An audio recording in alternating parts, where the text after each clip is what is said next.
6.4। Question number 1 में दिया गया है कि त्रिभुज ए बी सी और डी ई एफ, त्रिभुज ए बी सी, दूसरा त्रिभुज है डी ई एफ।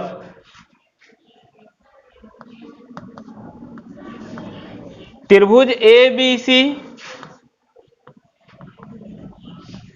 समरूप है त्रिभुज डी ई एफ की, और दिया है ए बी सी का क्षेत्रफल।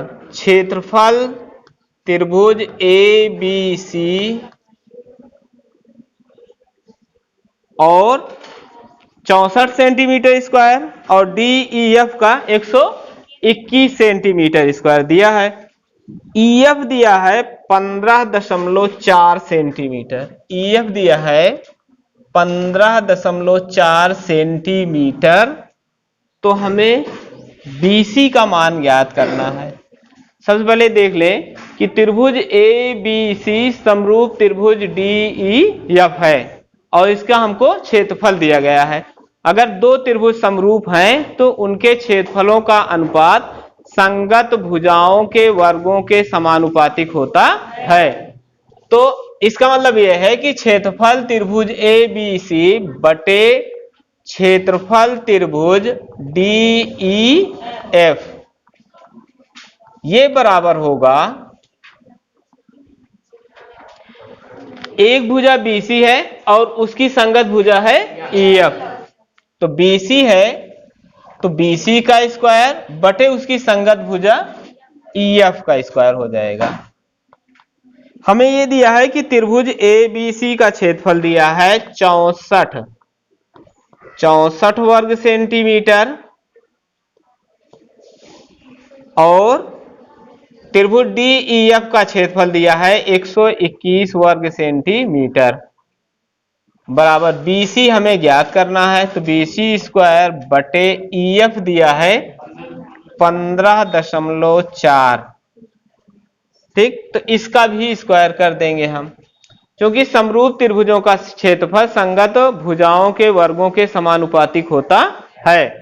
अब दोनों पक्षों का वर्गमूल ले लें हम, तो 64 का वर्गमूल 8, 121 का वर्गमूल 11 और इसका वर्गमूल लेंगे तो इसका स्क्वायर हट जाएगा, तो यहां पर बचेगा BC। जब इसका वर्गमूल लेंगे तो इसका स्क्वायर हट जाएगा, तो यहां पर होगा 15.4। तो यहां पर लिख दें दोनों पक्षों का वर्गमूल लेने पर।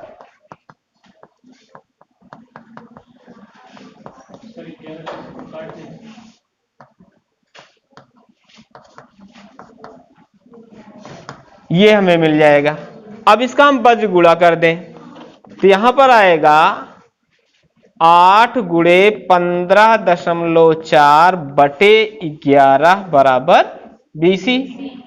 11 से इसको काट दें तो 11 एक कम 11, 11 4 15, दशमलव ऊपर ले जाएंगे नीचे बचेगा 44। तो 11 चौक 44 और 1.4 और 8 का गुणा कर दें, 14 अट्ठे 112, एक अंक पे दशमलव लग जाएगा यहाँ पे। तो ये सेंटीमीटर में है तो ये सेंटीमीटर आ जाएगा। इसका मतलब यह है कि BC की लंबाई 11.2 सेंटीमीटर होगी। पहली बात ये हमको दिया गया है कि इन दोनों का क्षेत्रफल समान है और एक की भुजा दिया है और उसी की ही संगत भुजा हमें ज्ञात करना है। तो हमें ये जानना है कि अगर दो त्रिभुज समरूप हैं तो उनके क्षेत्रफलों का अनुपात संगत भुजाओं के वर्गों के समानुपातिक होता है और उसका मान रखते जाएंगे, सॉल्व कर देंगे, ये आ जाएगा हमें 11.2 सेंटीमीटर। ठीक, चलिए कट मत की। प्रश्न संख्या 2 में हमें दिया गया है कि ABCD एक समलंब चतुर्भुज है। ऐसा चतुर्भुज जिसकी दो भुजाएं आमने सामने की दो भुजाएं समांतर हो और शेष दो भुजाएं समांतर ना हो, उसे हम क्या कहते हैं? समलंब कहते हैं। और समलंब ABCD में यह दिया है कि AB समांतर DC के, और इसके विकर्ण AC और BD परस्पर बिंदु O पर प्रतिच्छेद करते हैं। AB और DC में 2 और 1 और 2 का अनुपात है, तो हमें त्रिभुज OAB और OCD के क्षेत्रफलों का अनुपात ज्ञात करना है। तो हमें दिया है समलंब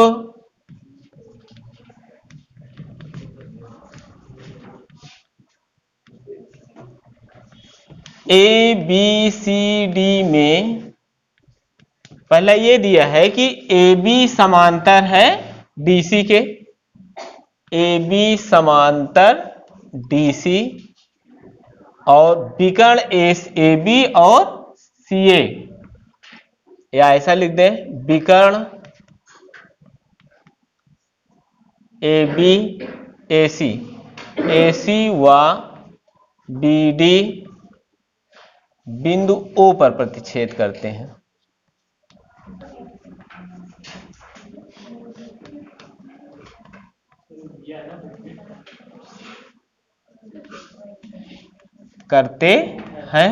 दूसरी चीज ये दिया है कि AB बराबर 2, AB बराबर दिया है 2CD, हमें ज्ञात करना है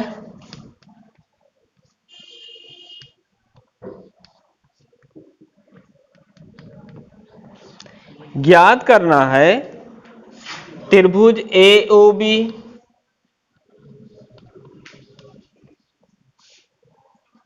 अनुपाते त्रिभुज COD, इनका अनुपात हमें ज्ञात करना है। AOB और COD का अनुपात हमें ज्ञात करना है। हल कर देते हैं इसको।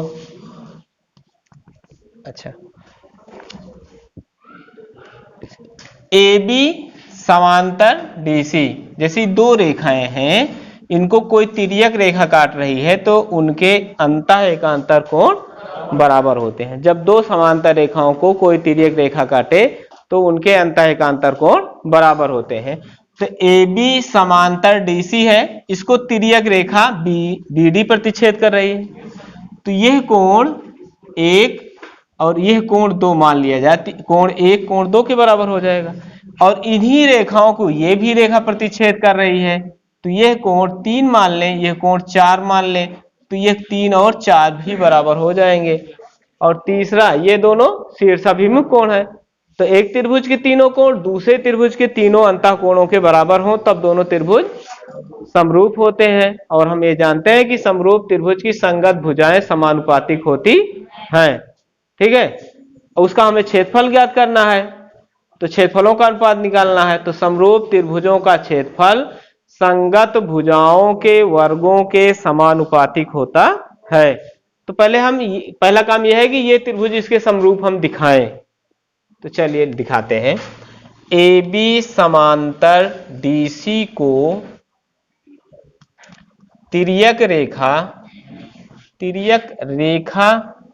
रेखाएं लिख देते हैं, 2 रेखाएं हैं तिर्यक रेखाएं, AC व BD प्रतिच्छेद करती हैं, AC व BD प्रतिच्छेद करती है।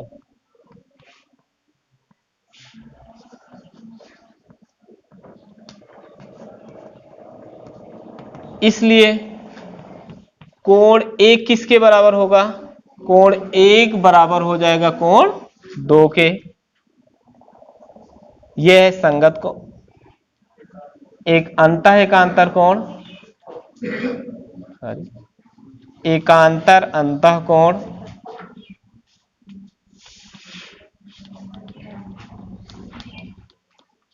और इसी तरीके से कोण 3 बराबर कोण 4 के, कोण 3 बराबर कोण 4, यह भी एकांतर अंतः कोण है।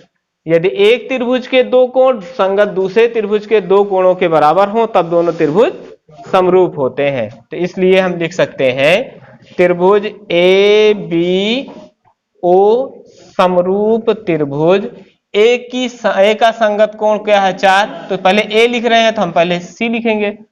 तो जब ABO लिख रहे हैं तो इसको लिखेंगे CDO, CDO, कोण कोण समरूपता,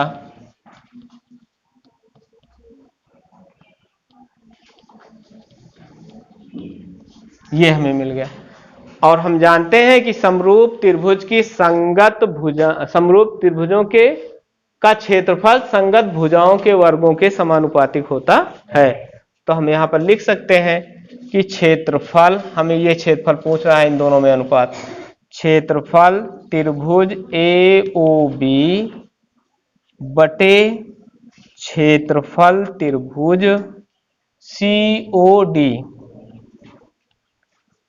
ये दोनों समरूप त्रिभुज भी हैं। तो AB की एक भुजा AB है, सॉरी इस त्रिभुज की एक भुजा क्या है AB, और AB की संगत भुजा क्या है BC। जब ये त्रिभुज लेंगे तो इसकी भुजा लेंगे AB, जब नीचे वाला त्रिभुज लेंगे तो इसकी भुजा लेंगे CD। तो ये हो जाएगा AB स्क्वायर बटे संगत भुजा DC स्क्वायर। अब यहां से मान रख देते हैं, AB किसके बराबर है, AB जो है किसके बराबर है 2DC के। हाँ, तो हमको फिगर थोड़ा दूसरे टाइप से बनाना था, हम ऐसे रख देते हैं जो दिया है, AB बराबर 2DC, DC का दूना AB है, मतलब यहां से हमको शुरू करना था ABCD। चलिए, तो AB का हम मान रख दें, AB के स्थान पे क्या रखेंगे 2CD, तो ये हो जाएगा 2CD का होल स्क्वायर बटे DC का होल स्क्वायर। तो 2 का वर्ग कितना हो जाएगा 4 बट CD स्क्वायर बटे और DC स्क्वायर, ये DC स्क्वायर से DC स्क्वायर निकल जाएगा, तो यहां पर बचेगा 1। तो इन दोनों का जो अनुपात आएगा वो अनुपात रहेगा 4:1। तो यहां पर आ जाएगा क्षेत्रफल त्रिभुज AOB अनुपाते क्षेत्रफल त्रिभुज COD बराबर 4:1। ये हमारा आंसर आ जाएगा।